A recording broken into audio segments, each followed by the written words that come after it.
Ndugu zangu wapenzi wasikilizaji wa Ajira Update.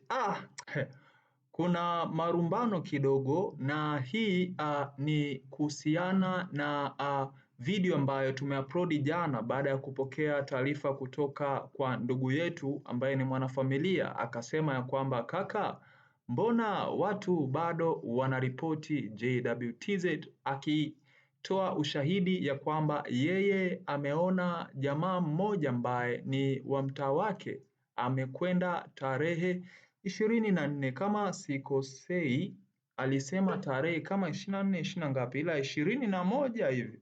Kwa maana hiyo posti niliposti jana nikiwa naelezea na kuhitaji ufafanuzi kwa watu baadhi. Sasa kuna watu kadhaa ambao wametokea na wakacomment, hivyo naomba nielezee kwa jinsi gani nilivyozielewa hizi comment na kwa upeo wangu ambao ninafikiri itakavyokuwa. Naomba tu preview comment kwa pamoja hapa. Yes, ngoja tu preview comment kwa pamoja. Yes, anaitwa Abdu Chasamba, anasema ya kwamba kozi inaanza tarehe 29 mwezi wa 6. Kweli watu wapo RTS wana miezi miwili, lakini bado hadi tarehe 29 mwezi wa 6 ndiyo rasmi kozi inafunguliwa. Yes, kwa hapa nilivyomwelewa Abdu Chasamba ni kwamba watu tayari walishatangulia mapema sana na wana miezi kama miwili, na ni kweli hata zile taarifa za mwanzo za ndugu zetu ambao walikuwa wanatuambia usaili umekwishaanza, watu tayari washaondoka. Yes, kwamba simu zishapigwa kitambo, ndio iko hivyo. Kwa maana hiyo ninaweza kusema kwamba somehow Abdu Chasamba yuko sahihi, lakini pia hapa kama unataka ulinganishe hizi comment mbili ya Abdu Chasamba na Abdukadir Abdalla, anasema sio kweli, mimi nina kaka yangu haswa yupo kaenda Msata. Abdu Kadir ni mmoja ya watu ambao walituhakikishia ya kwamba tayari watu wameshapigiwa simu na wamekwenda, na ni moja ya watu ambao tulipata taarifa mapema kabisa kutoka kwa Abdu Kadir, na aliconfirm kwa kusema ni kaka yake ndiyo ameondoka.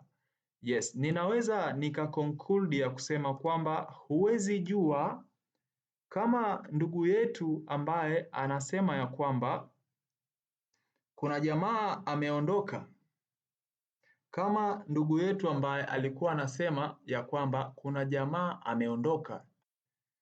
Huyu jamaa aliyesema hivyo alikuwa anaitwa Suleimana, alisema ya kwamba Suleimana Abdalla alisema, halafu mbona JWTZ watu bado wanaendelea kuripoti kila siku, na wewe ulisema kozi imeanza kaka. Hapa kitaa yupo jamaa kaondoka tarehe 22 mwezi wa 6 2026. Sasa ndugu yangu Suleimana, kama ulinisikiliza post niliyoposti jana, nilikwambia hivi, nobody will tell you a full story. Hakuna mtu atakayekwambia story yake yote ya maisha. Huwezi jua yeye ana connection gani bro, huwezi jua. Kwa maana hiyo, lakini umeona kwamba kuna watu hapa wametuelezea, hususani ndugu yetu kabisa hapa Abdul Chasamba anasema kwamba kozi itaanza tarehe 29 mwezi wa 6, lakini kweli watu wapo tayari RTS na wana miezi miwili. Umenielewa? Kwa hiyo wana miezi miwili, walishaenda kitambo. Kwa hiyo huwezi jua huyo mtu ambaye umemwona anaondoka na connection gani wamemuita. Kwa hiyo tutulie, cha kuendelea kwamba tuwe na imani, lakini trust me, niamini mimi, familia zetu zinatofautiana. Yani tutazunguka sana, lakini familia ya kwako na ya mwingine ni vitu viwili tofauti. Kwa hiyo tutegemee sana kupambaniwa na familia yetu na kumtegemea Mungu. Kwa hiyo huwezi jua jamaa ana connection gani, maana huenda ni simu moja tu imepigwa, umeelewa? Kwa hiyo yes, iko hivyo, lakini na kile ambacho mimi nilikuwa nakijua ni kwamba watu walishaondoka kitambo na wapo jeshini. Maybe kama kozi bado haijaanza, it's okay, lakini watu washapigiwa simu kitambo na washaondoka. Yes, iko hivyo. Nadhani kila kitu tumeweka clear.